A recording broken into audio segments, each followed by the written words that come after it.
Hey man, what's going on? Hey man, the camera's this way. Oh. Yeah, it's all. Hey man, I know you cross-eyed. What's up? What's up? It's the world famous morning show. It's your boy Wayne in the building. And Trejo. Tell him what we got coming up. Lupe Fiasco is in the building. He's waiting for us. That's how big we are. We just gotta wait. No, seriously, Wayne's just late. That's true too. All right. No, we're gonna get in, man. Get up close and personal with Lupe, man, and find out what's really cracking in the Lupe world. Stay tuned. Legally and illegally. You know what I'm talking about? So, check it out. We're here with Lupe Fiasco in the studio. Go ahead, Wayne. Now, there's beef in hip hop. We know that. Yeah. Now, when you came out with Kick Push, I was like, okay, this is the cut right here. You talking about, a skateboard, whoop-de-whoop. But then I hear a cat that's another skateboarder with beef and a diss record towards you, and I'm like, come on, man. And, I mean, I know you probably know what I'm talking about. What I'm talking. Yeah. What's up with that, man? That's been dead, man, and that's another thing. Stuff get escalated. You know what I'm saying? Like stuff will happen, and then the newspapers will find out, or websites find out about it, and then they'll just blow it out of proportion, and it wound up on BET. I'm like, man, that's not even worthy. Right. You know what I'm saying? That's not even worthy of the 15 minutes that they had. They could have put like some, how to learn how to read. Right. For that beef, they put a lot into it, with camera crews and the whole thing. I was like, that's just part of it. That's part of the mayhem. That's part of the hype and the fluff that you need. Right. People need that to make it interesting. Yeah. So I was done with it once we squashed it, because we squashed it quick. Right. So it's like we done with it. It was done, and people just started. Then after we squashed it, that's when it became Lupe Fiasco and Terry Kennedy got beef and the whole ice cream team. Yeah. And I just sat back and let it be what it was. I'm like, let's just sit back and let people run away with it, and let's get some free promotion. Well, if you need me to handle something, man, just holler. No, it's all love. I'm super love with everybody. So. Back in studio, man, with Lupe Fiasco. Now, look, we've already talked about the somber stuff. We got that stuff out the way, man. How much fun are you having right now, man? Tons of fun, man. This is the time of my life right now. Yeah, biggest tour in the world. Yeah. One of my most successful album to date. Most successful singles, probably the most successful time in my life right now. Surrounded by my good energy, good people. Yeah. The whole record label's out on the road with me. I do own my own record label. So if you wanted to know, that's what I'll be falling back on and doing. Oh yeah. Okay. I'm happy, man. That's good. You look happy, man. Yeah. You got a constant smile on your face. Yeah, that's the money. That's that chi-ching. I'm spinning it, so good. You got to spin it to get it. That's all good. Now, did you realize or even think that you would sell as many units as you possibly sold? I never really set out to sell records. You know what I'm saying? That may sound backwards, but it's like you can just tell from the music that I made, and the decisions that I didn't do, and the songs that I didn't make. Like, how come you ain't got no song with T-Pain on it? Right. You know what I'm saying? How come you ain't got a song with such stuff? It's like, because I'm trying to cultivate something. I'm trying to break people like Matthew Santos. It's like my artist. Nice. That was nice, dude. So it's like, I'm going to take the hit from not having dude on it, but I'm finna break this guy. So he has a career now. You know what I'm saying? And little decisions like that I make from time to time.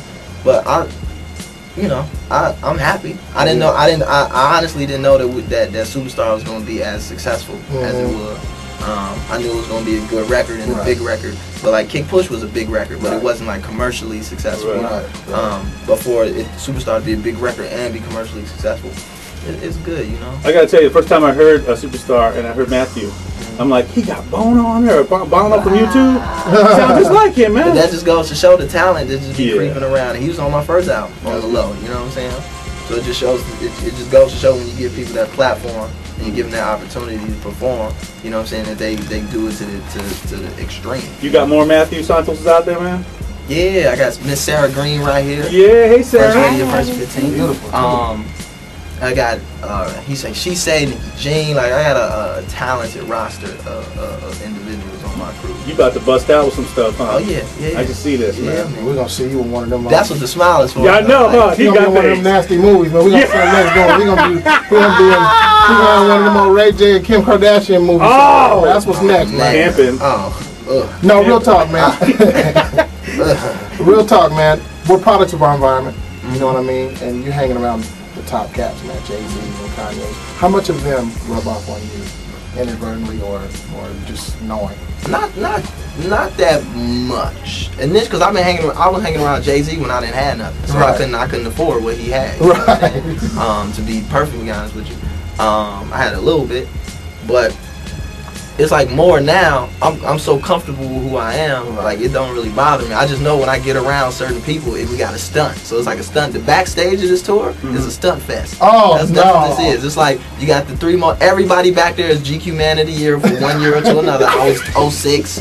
Ye was like 08. You know what I'm saying? Pete been GQ Man of the Year since like 02 or 04 or something like that. So it's like you got all GQ Man of the Year. Everybody got Grammys. Everybody walking around stuff. Everybody's super showing out. Yeah, showing out. Like who made your clothes? Oh. Yeah. Who you wear? You bought those? Yeah. Oh, wow. Okay. If you want to buy your clothes from the department store, so be it. Oh, that's ignorant. We're in here with Lupe Fiasco. You seem pretty grounded, man. Yeah. I mean, for you to be able to walk away from this, and I know you got other things coming up that are going to knock everybody's socks off, but you seem pretty grounded. What keeps you grounded, man? And I don't want to keep rehashing and keep bringing it back up. It's just that I've been doing this for so long behind the scenes. You know what I'm saying? Like I've seen Jay-Z put together the Black Album, you know, every song. You know, and I've seen Kanye put together his album, and I've seen even before that, I've been, who's over for breakfast? Oh, Maya's here, you know, at 19. Okay, you know. So the starstruckness is gone. It's just like there's more important things in life, you know. And I know this doesn't last forever. I'm more excited about my little sister just had a baby, so I'm like, oh, you got a baby, what's up? And I'm like, you know, it's little things, and that's not a little thing, but in comparison, you know what I'm saying? Like the stuff doesn't really affect me, you know what I'm saying? It doesn't. I see myself on TV, or I hear myself on the radio, and you know, I just thank God, like, you know, it's good. I'm more happy that it's something positive, you know what I'm saying? It's like I'm putting out some positive music. I get excited about that. Not even music, not even that is on the radio. Because I came from not having no radio play. Yeah. You know, and I came from having to be like, when my first record deal when I was 18, it was 8 dudes in a hotel room, sleeping in the tub with the pillows from the couch, and when we did a show, we were superstars on stage, you know what I'm saying? But we had to get on the train, you know, to go home with a record deal, you know. So it's like when you go through experiences like that, and you see how close it is when the stage is superstar and fame and everything and fortune, and backstage it's like you're broke, or you know you got to get on the bus to go home from the show and then sneak out so none of the fans see you on the bus. When you going through stuff like that, you start to see that it's a facade. You brought one of your artists with you today? Yeah. Now, tell us about her. Sarah Green, talented, young individual. Say what's up, Sarah. What's up? How y'all doing? She's on both my albums. You know, she's a phenomenal, talented singer. You know what I'm saying? Chicago, Chi-Town. You know, she's gonna be a massive success. Well, Lupe, man, much respect. I know we're not done hearing from you. You're probably gonna blow up bigger than you ever have before. Oh man, I'm around. That last album is some years off. Yeah. You know what I'm saying? We got many projects coming up in between. We're still in the middle of the cooling stores right now. Go get that. You know, and I'll be around in different forms and variations and flavors. You know, I'm not. When I say clock out, I'm walking away from a certain business, which to me is a small part of the music business. Right. You know what I'm saying? Like to me, performing and being on stage and doing other things around the music business, you know, is bigger than that for me. So I'll still be in the mix. We're looking forward to it, man. Indeed.